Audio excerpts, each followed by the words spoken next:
Each day we began with a temple invocation and a prayer to Inanna. One morning I was chosen to read the prayer. As I stood facing the altar with the book in my hands and began to speak, I felt a voice speak through me. The words shifted around in my mouth. The emphasis changed. The places where the pauses arrived were not chosen by me, and I would have placed them elsewhere.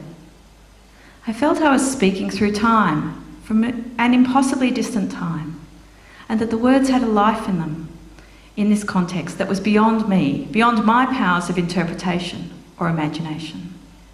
I felt they were subtly altering me, refining me as I spoke them, and that they retained a power that had not been diluted, merely laid aside for a few thousand years. From the fourth day, Eresh Gagal was included in our prayer. As the days went by, she got louder and louder. We began to understand that Eresh Gagal was the purpose of this whole journey. Eresh Gagal was where we were headed, and it was Eresh Gagal's story we were discovering as much as Inanna's. After 5 days, we spoke a prayer to Eresh Gagal and included Inanna. It became clear the whole descent is in service to Eresh Gagal. The myth is known as the descent of Inanna, but really it could, and perhaps should, be called the descent to Eresh Gagal. We learnt this as we invoked Inanna into our lives, and our whole orientation became towards the dark one, Eresh Gagal. We began as a temple of Inanna. We became a temple of Eresh Gagal. After we had completed our journeys, we took on the title of priestesses of Inanna Eresh Gagal. And that Eresh Gagal's name came second did not imply she had the secondary role, but the underlying one. Each day, after we'd made our sacred adornments, we stood in meditation while one by one we descended through a symbolic gate. We crossed a line held by 2 women, one of whom removed an item from us that we had just made, a sacred ritual item. We spoke the ritual line of Inanna's, "What is this?" and received the unvarying answer, "Quiet, Inanna. The ways of the underworld are perfect and may not be questioned." For 6 days in a row, I heard this spoken 20 times, one time each day for each woman. Not only that, I heard the voices of Inanna, her voices of outrage, shock, pride, fear, despair, dread, arrogance, beauty, power, hope and desperation, varying through the days and through the women. I heard them coming out of my own mouth. I heard them travelling into the underworld from where I stood in meditation, eyes closed on one or other side of the gate, waiting for each one of us to travel through. I was going to ride to travel safely through, but it wasn't safe. As we made each item of Inanna's regalia, we meditated on what it meant to us. Thus Inanna's crown, for one woman, might be her job, or her inspiration, or her achievements in her life, or her children. The breastplate might represent her security in the world, her beauty, or the love she felt for and received from others, her health. The beads might be her singing voice, the threads that tied her to friends and family, or her hopes for the future. Those voices I heard, voices cracking, shouting, whispering, disbelieving, shocked, appalled, they were the voices of women losing those things suddenly, unexpectedly. Her children, her future, her choices, her direction in life, her lover, her creativity, her health. My crown on the first day represented knowledge, and I felt untouchable when they removed it, that nothing could break me.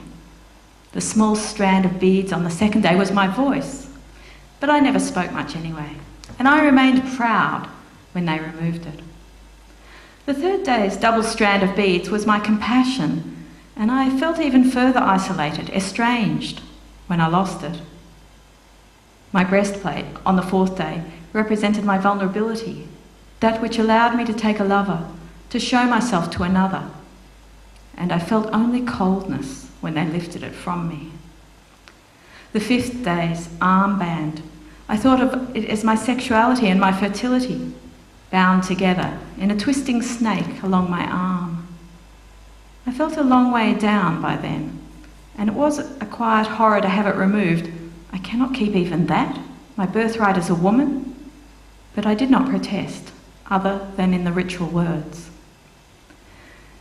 I remember I carried my measuring rod and line with a magnificent pride. It represented my pen, my words, the actual lived power of my writing. To me it was magical, and I gave it a name, which was, "My words are fire, are blood, are earth, are star." When they slid it upwards out of my hand, so simple, so fatal, I could hardly breathe, hardly speak. It had not occurred to me while I was making it, or carrying it, that I would lose it, or what that would mean. I had not even tried to hold on to it, to clutch at it. It was already gone by the time I thought of that. The words came from me distantly. "What is this?" And I heard, inevitably, "Quiet, Inanna. The ways of the underworld are perfect. They may not be questioned." And it goes on, but I just want to read to you the final part where we get to having gone through 7 of these days. And we do a ritual that lasts most of the night, where one by one we actually each go through the whole 7 gates, starting with all of our 7 items and losing them one by one in the night. And my turn came after midnight, and I'd been awake a long time. It had occurred to me, somewhat dimly through the fog that had descended, that the person behind all this, so to speak, was Ereshkigal, and that I was going to meet her. I went back and checked the myth. Certainly, Inanna met with Ereshkigal. She would be there, and I, in the guise of Inanna, I would be there. I could ask her what all this meant. I could hold her accountable for those actions and losses, and I intended to. I would demand an answer. I went through those gates full of purpose. The temple was dark, lit by candles. There was the sense of vague shapes of purpose moving around in the background. And there were 7 gates, shrouded in draperies, constructed in the hall. And at each one I was stopped. "What is this?" I asked at each gate. Disdainful, righteous, fearful, and each time I was answered with, "Quiet, Inanna. The ways of the underworld are perfect. They may not be questioned." On I swept, through gate after gate, knowing that I was going somewhere, imagining that the answers lay just ahead.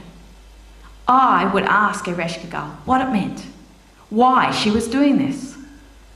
When they removed my robe at the last gate, I crawled through, naked and bowed low, as it says in the story.